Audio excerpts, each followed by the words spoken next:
안녕하세요. 김연아 교수님과 함께하는 건설다방 2부 문을 열었습니다.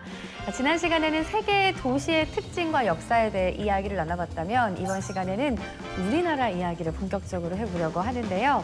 자, 역사적으로 거슬러 올라가 보도록 하겠습니다. 자, 부사장님, 네. 우리나라는 언제부터 계획도시를 만든 걸까요? 신라의 밤이요. 누나 그 노래 어떻게 알아요? 왜 바로 신라 시대까지 거슬러 올라가는데 최근이었죠. 2022년에 이제 경북 상주시에서 이제 통일신라 때 만들어진 대규모 삐삐이 발견되어 가지고 주목을 받았습니다. 아주 도시 계획의 기본이 되는 삐삐 뭘까요? 삐삐 돈? 돈? 돈은 이름절이잖아요. 아, 삐삐 학교? 삐삐 아닌가요? 세 글자인가요? 뭐죠 이거? 두 글자. 바로 도로입니다. 도로요? 근데 건물 개념으로만 전 생각을 했는데 그러니까 이 도시 계획이라는 것 자체가 건물뿐만 아니라 뭐 도로, 교통 이런 것도 포함을 할 수 있겠네요. 맞습니다. 이 도로를 빼고는 도시 계획을 또 저희가 얘기할 수가 없죠. 2022년 그 상주 복룡동 유적 그 주변 그 도시 계획 도로 개설을 위해 가지고 사전 문화지 조사를 해봤는데 여기서 너비 6m, 길이 220m의 통일신라 시대 동서 방향의 도로가 발견된 거예요. 지금까지 상주 지역에서 발견된 도로 유적이죠.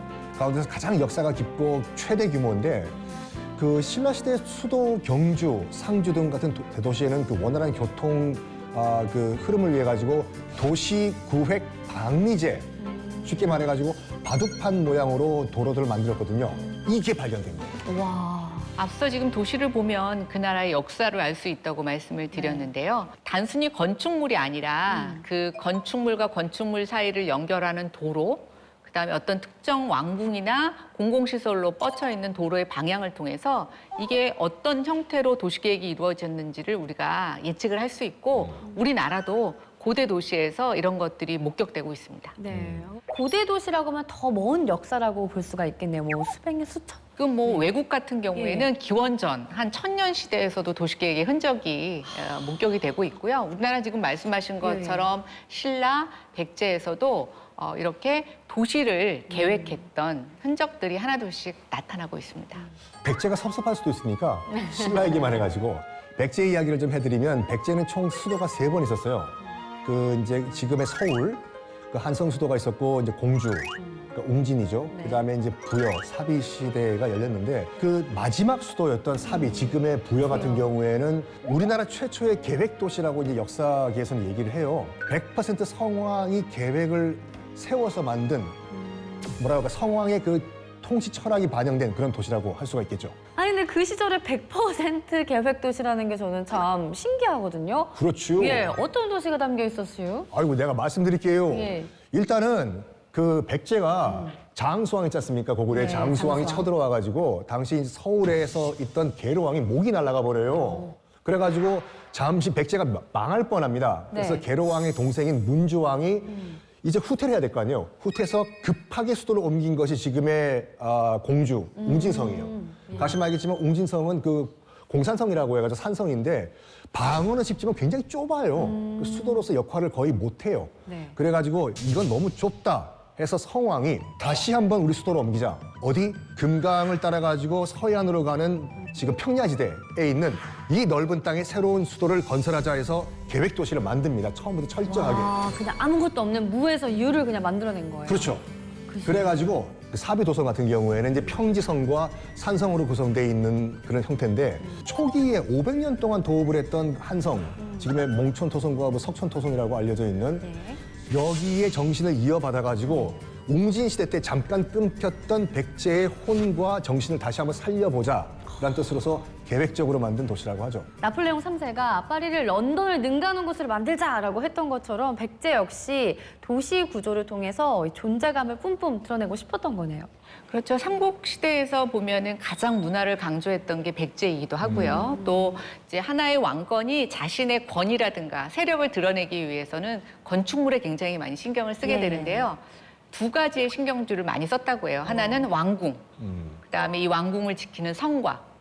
저 얼마 전에 공주의 공산성에 다녀왔어요. 말씀하신 대로 너무 조그만데 네. 굉장히 견고하게 잘 세워놨고 그 산성 끝을 아주 아슬아슬하게 산책을 할 수 있게끔 해놨는데 제가 그걸 보면서 아 금강이 내려다 보이고 또 이 공주가 어떻게 그 당시에 임시 수도이기는 했지만 그 왕궁을 보호하고 어떻게 적과의 대치를 하려고 했는지가 이런 건축물에서 다 나타난다고 네. 확인하고 왔습니다. 근데 교수님 그 건설로 그런 이야기를 다 담아내려면 어떤 그 건설 방법도 그만큼 신경을 썼을 것 같거든요. 어떤 건설법이 사용이 됐을까요? 이게 이제 건설은 어찌 보면 정치인들의 의지 거기에다가 그 당시에 어떤 이런 토목 기술하고 관련이 있을 수가 의지와 있습니다. 기술? 그렇죠. 근데 예를 들어서 땅이 너무 무르거나 아니면 땅이 너무 안반으로 되어 있으면 아무것도 지을 수가 없잖아요. 그래서 이제 가장 기초적인 기법은 땅을 다지는 기술, 그다음에 이제 그 당시에는 시멘트가 없었기 때문에 흙을 견고히 하는 그런 기술인데 판축 기법이라는 게 있다고 하더라고요. 판축 기법. 예, 이제 이 흙을 이렇게 틀에다가 넣어서 아주 단단하게 하는 거죠. 돌처럼. 그렇죠. 그러니까 요즘 이제 우리가 돌이나 시멘트에 준하는 만큼 흙을 단단하게 하는 것인데 그게 가능했다고 하더라고요. 또 하나 이제 아까 말씀드린 것처럼 땅이 너무 습하다거나 무르면 안 되니까 이 땅 바닥을 다지는 기술을 썼는데 뭐 낙엽이나 이런 가지들을 놓고 또 그것도 이렇게 잘 다지면 굉장히 좀 견고한 땅으로 바뀌었다고 해요. 네, 교수님께서 말씀해주신 그런 이야기들과 또 그때 시대를 우리는 흔적으로 이제 평가를 하고 유추해 볼 수 있는 거잖아요. 근데 갑자기 드는 생각이 문득 지금 현대 도심의 모습도 후대 누군가에 의해서 어떻게 평가가 될까라는 그런 궁금증도 생기네요. 지금의 건설 기술 위에 예. 또 미래의 건설 기술이 들어설 테니까 아마도 지금의 건설 기술에 대한 그 존경이 가득한 평가가 아닐까 저희가 예측을 해봅니다. 맞습니다. 전 세계적으로 한국인이 만든 시설물이 이렇게 많다는 게 또 미래 건설 기술인분들에게 자부심이 될 것 같아서 특별히 또 이 공간이기 때문에 더 뿌듯함도 느껴지는 것 같네요. 저희 이제 좀 얘기를 네. 너무 옛날 얘기 말고 좀 근대나 현대로 가져오면 어떨까요? 좋네요. 네. 네네. 지금 이제 최초로 만들어진 근대 계획 도시가 어디일지 한번 아시겠어요? 아무래도 예전부터 한강이 흐르던 수도권이 중심이 아니었을까요? 땡! 아니에요? 조금 더 남해안 쪽으로 내려와가지고 네. 조금 남해안? 아이 커피가 왜 이렇게 진해? 창원지네요, 설마. 맞습니다. 창원시 진해구. 예전에는 진해가 독립도시였죠. 조선시대에는 이렇게 계획 도시를 할 만큼의 그런 마인드가 아니었어요. 왜냐하면 조선 같은 경우에는 이제 적을 방어하려고 했기 때문에 사실은 도로도 그렇게 크게 깔지 않았고 예, 그래서 좀 약간 수세적이었는데 우리가 좀 근대적인 도시 계획을 시작한 건 네. 좀 아쉽게도 일본 이제 침탈을 당한 이후에 일본이 자기네들의 어떤 뭐 필요에 의해서 식량을 좀 침탈하기 위해서 우리를 좀 이렇게 거쳐서 잘 빨리 가기 위해서 시작했던 것들이 사실은 계획도시의 좀 실작이라는 것이 좀 안타까운 이야기이기도 합니다. 이 진해라는 도시가 1910년에 일제가 계획적으로 건설한 군항 도시예요. 애초에 이제 일제는 마산 외곽 지역의 진해현 속해 있던 진동, 진전, 진북 일대의 이제 군항 이제 배후 도시를 이제 건설하려고 이제 계획을 했거든요. 네. 그렇다가 이제 장복산 자락으로 자리를 옮기고 이름도 원래 건설하려고 했던 그 진해를 갖고 온 거예요.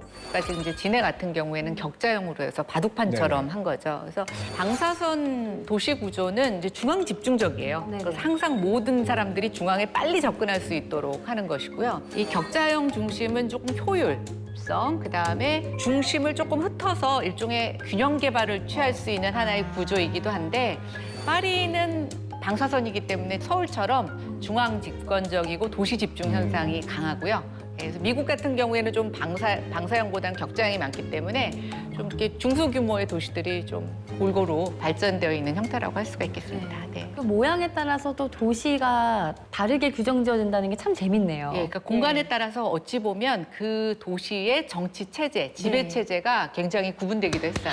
저 네. 교수님 말씀하시니까 저희가 얼마 전에 목포를 다녀왔거든요. 다녀오셨죠. 네, 그래서 네. 목포도 생각이 나는 게 그 목포에 있던 일본 영사관이 굉장히 높은 곳에 있었거든요. 근데 이게 또 한눈에 보이는 그 목포 시내를 보면서 통치자로서의 권력도 드러내고 또 정복하려는 그런 뜻을 담겼다고 이제 이야기가 됐었었는데 도시 계획은 단순히 편리성만을 생각하는 게 아니라 그 지역을 어떻게 활용할 것인가에 대한 계획을 드러낸다는 생각이 듭니다. 그렇죠. 이 예. 도시가 가지는 형태를 보면 도시가 어떤 식으로 건설됐는지 첫 그 계획이 보이는 거죠. 그렇죠. 아, 자, 그러면은 과거에는 어떤 사람들이 도시 계획을 했을지도 궁금해지거든요. 뭐 왕 아니면 권력자? 우리나라는 최초의 도시계획자들은 저는 일단 정치인이었다고 볼 수 있어요. 일본이 남기고 간 잔재 이후에 우리의 가장 큰 숙제는 6.25 전쟁 이후에 이 전쟁으로 피폐화된 이 도시들을 어떻게 살리느냐가 굉장히 중요하다 보니까 대표적으로 이제 전쟁의 피해가 컸던 데가 서울, 그다음 이제 부산 이렇게 들 수가 있죠. 근데 이제 부산은 워낙 산이 많아가지고 이제 그때 지금도 보면 그 전쟁의 피난민들에 대한 잔해가 그대로 남아 있습니다. 예. 산 등성이까지 올라가가지고 주거를 마련하고 네. 굉장히 도시가 이제 오밀조밀했고 서울 같은 경우는 이제 전쟁의 피해를 직접적으로 가장 많이 맞게 되는데요. 그래서 저희가 경제 개발을 하고 난 이후에 본격적으로 이제 도시를 만들게 됐는데요. 이제 도시의 상하수도 만들고 그다음에 또 도로를 만들고 네네. 주택은 좀 늦게 이루어졌는데 거기에 제일 주도적인 역할을 했던 분들이 미국에서 도시계획을 공부한 사람들이 대거 입국을 하면서 뭐 도시계획 전문위원 또 공무원으로 들어가서 이런 시장들의 불도저 방식에 많은 이론적인 논거를 제시하게 됩니다. 안타깝게도 오스만의 파리 대제 개조 계획과 비슷하게 네. 서울도 대규모 개발을 하면서 우리의 전통적인 주거 양식들은 좀 많이 사라지는 부작용도 동시에 얻게 됩니다. 그렇군요. 그러니까 이 전쟁 이후에 빨리 도시를 재건하려고 했던 노력들도 도시 계획의 역할이었다. 그럼요. 라는 그게 이야기를 60년대, 해주셨고요. 70년대까지는 굉장히 예. 큰 역할이었습니다. 네, 또 그 후에 신도시라는 개념도 등장을 한 거잖아요. 그렇죠. 근데 이제 신도시는 일제에도 비슷했지만 기존 주거지를 재개발하는 대신 주거지에서 조금 떨어져 있는 빈 땅을 조금 빨리 주택을 짓기 위해서 추진된 하나의 방식인데요. 80년대 우리가 중화공업 이후로 경제가 급성장하면서 90년대가 되면 본격적으로 내 집 마련이라는 것에 대한 큰 꿈을 가게 됩니다. 서울의 집값이 폭등을 하게 되고 서울의 집은 다 지을 수가 없고 그래서 이제 서울에서 한 40km 반경 떨어진 이 수도권에 5개의 신도시를 짓게 되는데 이 신도시들은 이제 본격적으로 우리가 베드타운이라고 하는 잠만 자는. 그래서 지금도 주택 문제가 해결되지 않아서 그 이후에도 2기, 3기, 4기 이런 신도시들이 계속 지금 만들어지고 있는데 동시에 이제 기존의 낡은 건축물들을 조금 리모델링하거나 또는 뭐 재개발, 재건축을 해서 이쪽으로 조금 사람들을 모으고 여기에 기능을 다시 살려야 되지 않느냐라고 하는 노력들이 일어나게 있고 있습니다. 그래서 광범위하게 도시 재생, 도시 재생. 예, 이제 이게 이런 내용들을 담고 있는데 안타깝게도 우리는 도시 재생 그러면 벽화 만들기, 벽화 그리기 뭐 이런 걸로만 네. 오해하고 계세요. 그런 거 근데 아니에요? 아니요, 그거는 도시 재생의 하나의 수단이고요. 도시 재생은 원래 신도시가 만들어지기 전에 있었던 도심을 다시 활성화시키자라고 하는 것에 큰 취지를 갖고 있는 도시 재생과 관련된 특별법이 2013년에 만들어져서 다양한 이제 수단들을 하고 있는데 그중에 혁신지구라고 하는 게 있어요. 특정한 산업 기능을 거기에 집어넣어서 여기 산업 기능이 다시 살아날 수 있도록 하는 건데요. 창업 공간, 뭐 스타트업 공간, 또 거기에 그런 것들을 지원할 수 있는 공공시설들을 집어넣게 되고 교육 기능도 집어넣게 되는데 아직 이런 것들이 보편화돼서 막 활성화되고 있는 것은 아니지만 어쨌든 2014년부터 시작을 해서 추진이 되고 있다. 이렇게 말씀드릴 수 있습니다. 제 과거의 도시계획이 시절을 반영하고 또 문화를 나타냈다면 현재 도시계획은 이 만들어진 도시를 어떻게 더 재생시킬 것인가에 대한 의미가 크게 있는 것 같습니다. 자, 오늘 방문한 곳이 건설기술교육원이잖아요. 지금의 그리고 미래의 건설기술인 분들이 어떤 역할을 해야 할지 이것도 여쭤보고 싶은데요. 교수님, 현대 도시계획을 위해서 우리 건설기술인들의 역할 어떤 것들이 있을까요? 요즘 기술이 너무 급격하게 변화하고 있잖아요. 그래서 저는 이제 도시계획에서의 역할은 이 정치적 리더십 외에 기술의 힘이 들어갔으면 좋겠어요. 요즘 양극화 얘기를 많이 하지 않습니까? 그러니까 뭐 어려운 사람들은 점점 어려워지고 못 사는 동네는 점점 낡아지고 저는 이제 이 기술이 이런 도시의 양극화 문제에 좀 더 적극적으로 들어갔으면 좋겠다는 생각을 해요. 이 고령화 문제. 그래서 고령자들이 좀 편하게 도시에서 늙고 도시에서 여러 가지 활동을 할 수 있게끔 하는 문제들. 또 하나 아이 키우기 좋은 그래서 온 마을이 아이들을 같이 하나를 키울 수 키울 수 있는 있는. 예, 그런 도시를 만드는 것이 지금 필요한 우리의 숙제가 아닐까 이런 생각 해봅니다. 네, 이 미래 기술인들이 만들어갈 새로운 형태의 도시 저희가 함께 기대를 해보면 좋을 것 같습니다. 김연아 교수님의 이야기는 오늘이 끝이 아니니까요. 또 다음에는 어떤 도시 이야기를 나눌지 기대 많이 해주시기 바랄게요. 여기서 인사드릴게요. 감사합니다. 감사합니다. 무대 위에 마차를 준비했지 마차 타고 꿈나라로 떠나볼까